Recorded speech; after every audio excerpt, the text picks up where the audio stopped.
આજે આશા વર્કર બહેનો અને ફેસિલિટેટરો માટે આમ આદમી પાર્ટીના નેતા પ્રવીણ રામ દ્વારા જે આશા વર્કર બહેનોને ઇન્સેન્ટિવ નથી મળી રહ્યું, વધારાનું કામકાજ તેમના તરફથી કરવામાં આવી રહ્યું છે અને જે આર્થિક શોષણ તેમનું કરવામાં આવી રહ્યું છે તેને લઈને લડત ચલાવવાની શરૂઆત કરી છે। ગીર સોમનાથના કલેક્ટરને આવેદનપત્ર પાઠવ્યું છે, જેમાં હજારોની સંખ્યામાં મહિલાઓ ઉમટી પડી। શું મામલો હતો, વિગતે વાત કરીએ। વૈષ્ણવજન તો તેને કહીએ જે પીડ પરાઈ જાનાને રે। દર્શક મિત્રો, નવજીવન ન્યૂઝમાં આપનું સ્વાગત છે। હું છું ફૈઝાન।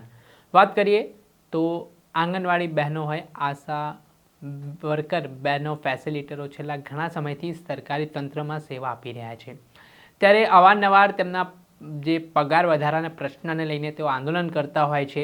તે બાબતો તો એક બાજુ રહી, પરંતુ છેલ્લા 4 મહિનાથી ગીર સોમનાથમાં જે પ્રશ્ન સામે આવ્યો છે કે આશા વર્કર બહેનો અને ફેસિલિટેટરોને ઇન્સેન્ટિવ જે મળતું હતું તે મળ્યું નથી, સાથે જ વધારાનું કામકાજ છે તેમને કરાવવામાં આવે છે।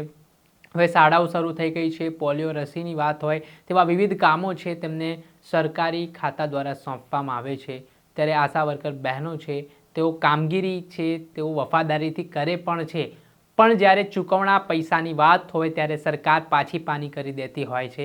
ને આ સ્થિતિ વચ્ચે આજે ગીર સોમનાથ ખાતે હજારોની સંખ્યામાં આશા વર્કર બહેનો, ફેસિલિટેટરો છે તે પોતાના હક અધિકારની માંગ સાથે આમ આદમી પાર્ટીના નેતા પ્રવીણ રામને સાથે રાખીને ગીર સોમનાથ જિલ્લા કલેક્ટર કચેરી આવેદનપત્ર પાઠવવામાં આવ્યું અને માંગ કરવામાં આવી કે તેમને વહેલામાં વહેલા તકે જે મહેનતાણું છે તે ચૂકવવામાં આવે।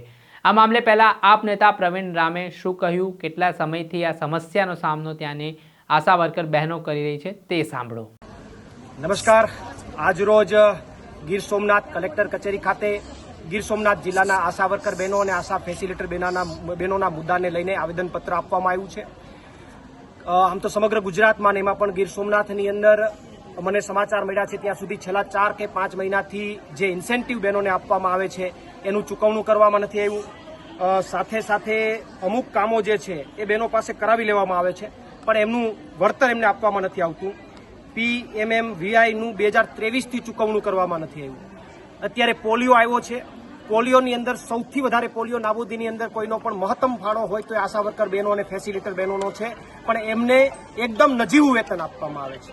એમને બહેનોની લઘુત્તમ વેતનની વર્ષોથી માગણી છે, તો આ તમામ મુદ્દાઓને લઈને આજે માનનીય કલેક્ટર સાહેબને આવેદનપત્ર આપવામાં આવ્યું છે અને તમામ બહેનોએ નક્કી કર્યું છે કે આ મુદ્દાઓનું નિરાકરણ ન થાય એટલે આવતા બુધવાર સુધી, એટલે કે 1 અઠવાડિયા સુધી હડતાલની અહીંયાથી જાહેરાત કરવામાં આવી છે। બુધવારે બહેનો નક્કી કરશે કે કેટલા મુદ્દાઓનું નિરાકરણ થાય છે, સંતોષકારક નિરાકરણ તંત્ર તરફથી કોઈ અપીલ આવશે તો બુધવારે નિર્ણય લેશે, પણ અત્યારે આવેદન બાદ બહેનોએ આવનારા બુધવાર સુધી હડતાલનું જે છે એલાન કર્યું છે અને પોલિયોનો બહિષ્કાર કર્યો છે। ત્યારે આ મુદ્દાઓનું તાત્કાલિક ધોરણે નિરાકરણ થાય એવી હું સરકાર પાસે પણ નમ્ર અપીલ કરું છું। પ્રવીણ રામ।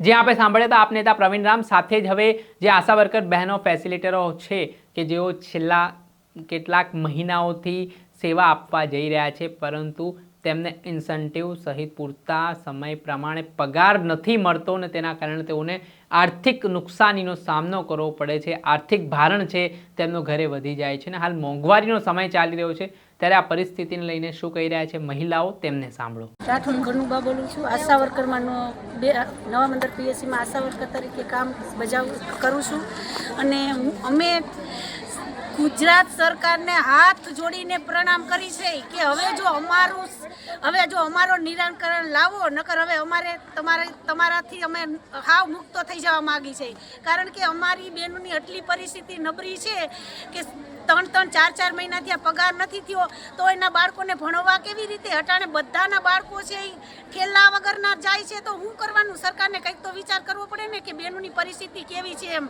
અને કોરોનાની મારામારીમાં બહેનો પોતાના ઘરના બાળકો મૂકી અને પોતાનું ઘર બહાર બધું મૂકી અને બહેનો એવી પરિસ્થિતિ હતી તો બહેનો કામ કરતા હતા અને જે ખુરશીમાં બેઠા હતા એ બહેનોને અત્યારે 1-1 લાખ રૂપિયા ઇનામ આપ્યું, પણ આશા બહેનોનું તો સરકારે નામ ન લીધું કે આશા આશાબેનોએ શું કામ કર્યું છે એમ. પણ બેનુની આશાબેનું જે તડકાના કામ કરે છે, પોલિયાની કામગીરી કરી છે બેનુએ, તો આજથી અમે જે સરકારને એટલી નમ્ર વિનંતી કરી છે, જો અમારું આ પરિણામ નહીં સ્વીકારે ને તો આજથી વધારે આંદોલન કરવાની અમારામાં શક્તિ છે. આજે ગીર સોમનાથ જિલ્લાના તમામ આશા વર્કર બહેનો અને ફેસિલિટર બહેનો જિલ્લા કલેક્ટર કચેરી આવેદનપત્ર આપવા આવ્યા છે. છેલ્લા 4 મહિનાથી આશા વર્કર બહેનો અને ફેસિલિટર બહેનો એમનું વેતન નથી ચૂકવાયું.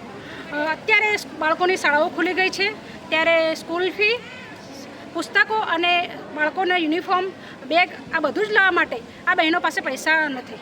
ત્યારે આ બહેનોની હાલત બહુ દયનીય બની ગઈ છે. આ ગરીબ બહેનોને વારંવાર છાસવારે આવે આ રીતે પૈસાની તકલીફો ભોગવવી પડે છે. અને એટલા માટે આજે મોટી સંખ્યામાં આશા વર્કર અને ફેસિલિટર બહેનો તંત્રના બહેરા કાનો સુધી પોતાનો અવાજ બુલંદ કરવા માટે આવ્યા છીએ.